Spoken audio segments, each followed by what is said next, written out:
دیکھنے شکریہ I have a عزت مآب چیئرمین صاحب آپ the کا. deputy leader of the opposition. آج جس ترمیم کے حوالے سے ہم یہاں بیٹھے ہیں اور بحث کر رہے ہیں تو محترم وزیر قانون صاحب نے جس طریقے سے اس کو پیش کیا ان الفاظ سے اور اس انداز سے تو یہ لگ رہا تھا کہ اس ترمیم کی آج کے دن اور اس وقت اس قوم کو اتنی اشد ضرورت ہے کہ اگر یہ ترمیم نہ لائی جائے تو ملک کا انسانیت کا اور اس ملک عوام کا سارا نظام حیات رک جائے گا. چیئرمین صاحب 73 کے متفقہ آئین پر بے شمار حملے ہو گئے ہیں اور یہاں پر فلور آف دی ہاؤس ان ترامیم کو دہرایا گیا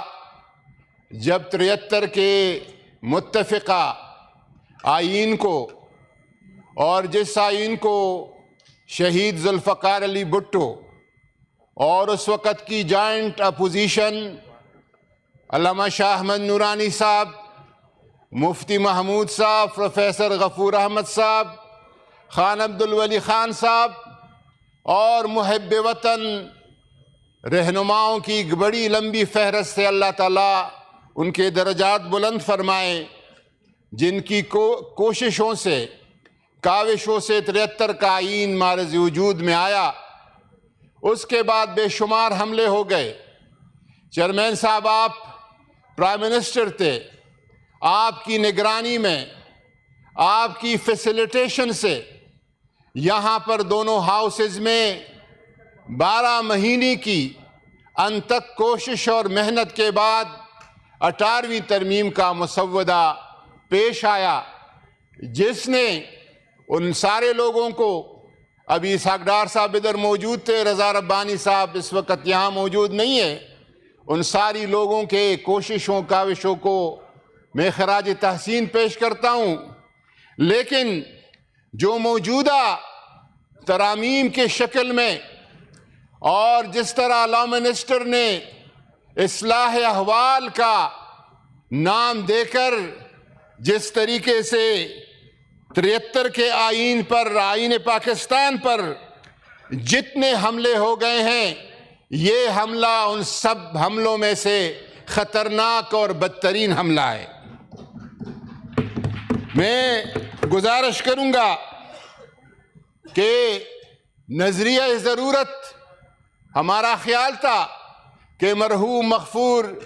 شریف الدین پیرزادہ صاحب کے بعد یہ نظریہ دفن ہو چکا ہے. ہمارے وزیر قانون نے اس نظریے کا دوبارہ احیاء کر دیا ہے اور ہر آمر کے لیے، ہر ڈکٹیٹر کے لیے اس کی من پسند دوا جو ہے تجویز کرنے کا فارمولہ بنا دیا ہے.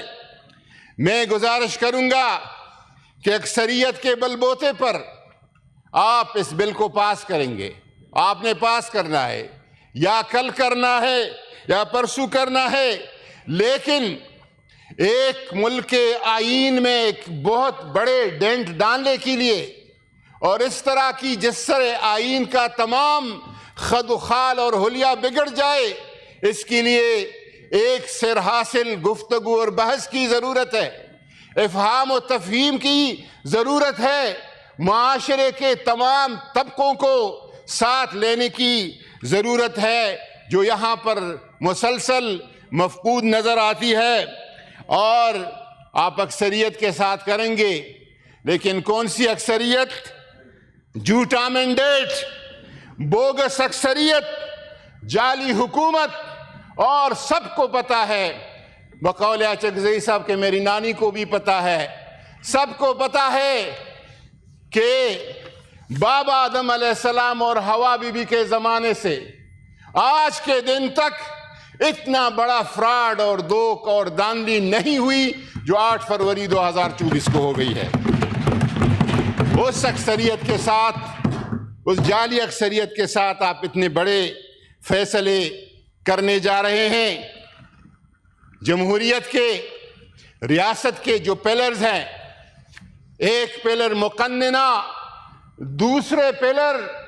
عدلیہ کے آزادی پر حملہ کر رہا ہے، اس کے آزادی کو چھینا جا رہا ہے، اور ہائی کورٹ اور سپریم کورٹ کے معزز ججوں کے تقرری اور تبادلے کو ڈی سی یا اسسٹنٹ کمشنر کی طرح ایک حکومت اور انتظامیہ کے سپرد کیا جا رہا ہے۔ میں چاہتا ہوں جو لوگ استثناء چاہتے ہیں، جو لوگ تاحیات رہنا چاہتے ہیں، تاحیات رہنے والوں کے لیے اللہ تعالیٰ کی ذات بھی جب انسان کو، حضرت انسان کو نعمتیں دیتا ہے، بصارت کی، نظر کی، سماعت کی،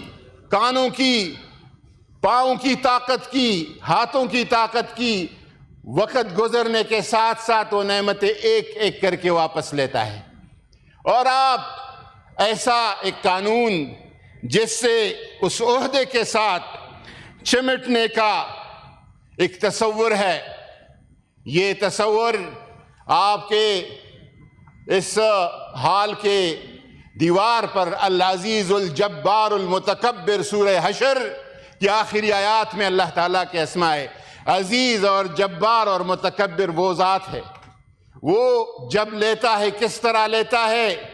یہ کوئی گمنڈ نہ کرے۔ ایک محترمہ نے بتایا تھا کہ مجھے یہ اقتدار اور حکومت اللہ نے دی ہے، یہ اللہ پہ افتراء ہے۔ وَمَنْ أَظْلَمُ مِمَّنِ افْتَرَى عَلَى اللَّهِ كَذِبًا، جو اللہ پر جھوٹ باندھتا ہے اور منسوب کرتا ہے، اس سے بڑا کوئی ظالم نہیں۔ سب کو پتا ہے کہ 8 فروری کو آپ کو مینڈیٹ کس نے دیا تھا، اللہ کے حکم، اللہ تعالیٰ کی مرضی، اللہ تعالیٰ کے عدل و انصاف کے نظام کے خلاف آپ براجمان ہو گئے ہیں اس کرسی پہ۔ میں گزارش کروں گا یہ سب کچھ جو ہو رہا ہے، اس کا پس منظر کیا ہے، اس کے پیچھے عوامل کیا ہے، وجوہات کیا ہے۔ ایک خوف ہے اور اس آدمی کا خوف ہے، ایک خوف ہے اور اس آدمی کا خوف ہے۔ وہ جیل کے اندر سلاخوں کے پیچھے آپ کی نیند، راتوں کی نیند وہ حرام کر کے بیٹھا ہے، اور سب کچھ کرنے کے لیے آپ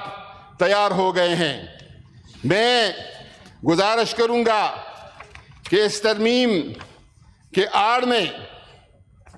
جس طریقے سے عدلیہ کے آزادی پر حملہ کیا گیا، اور جس طریقے سے چین آف کمانڈ، یہ حساس بات ہے لیکن ضروری بات ہے کہ منشن کی جائے،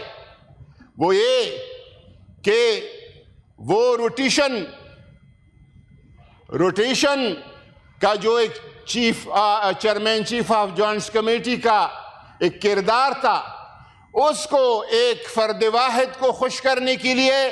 آپ اس ایک طرف اس کو منتقل کر رہے ہیں، اور اس کو آپ آئین کا شیلٹر اور چھتری دے رہے ہیں۔ بالفاظ دیگر مسلح افواج کو جو روٹیشن پہ چیئرمین بننے کا استحقاق تھا، اس استحقاق کو سلب کر رہے ہیں۔ یہ احساس محرومی کو فروغ دے گا اور اس ملک میں نفرتوں کا مزید فروغ دے گا، جو کہ کسی بھی طور ملک کے لیے ایک احسن اقدام نہیں ہے۔ شکریہ۔ یہاں پر ہمارے محترم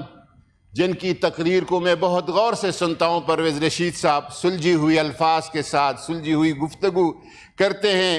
انہوں نے کہا کہ آپ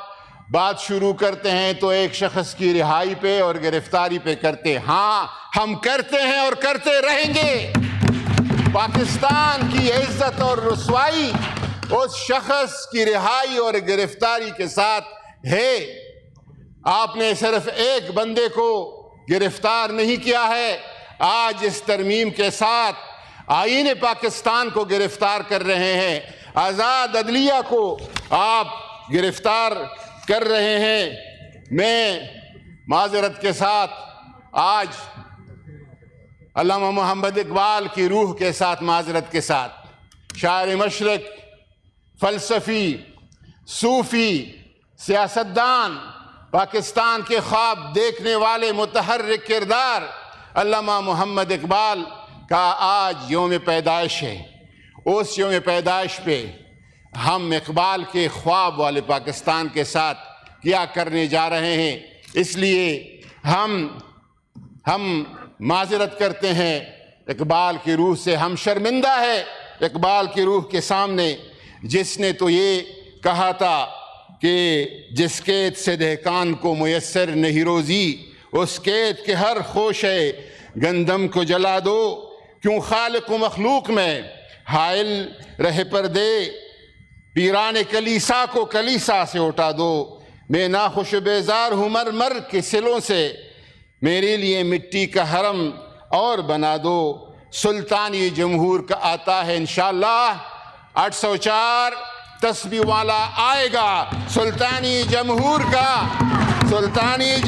کا آتا ہے زمانہ، جو نقش کہن تم کو نظر آئے مٹا دو۔ یہ سارے آپ کے ترامیم تس نس ہو جائیں گے اور ملیہ مٹ ہو جائے گی، اس کے آنے کا انتظار ہے انشاءاللہ۔ سینیٹر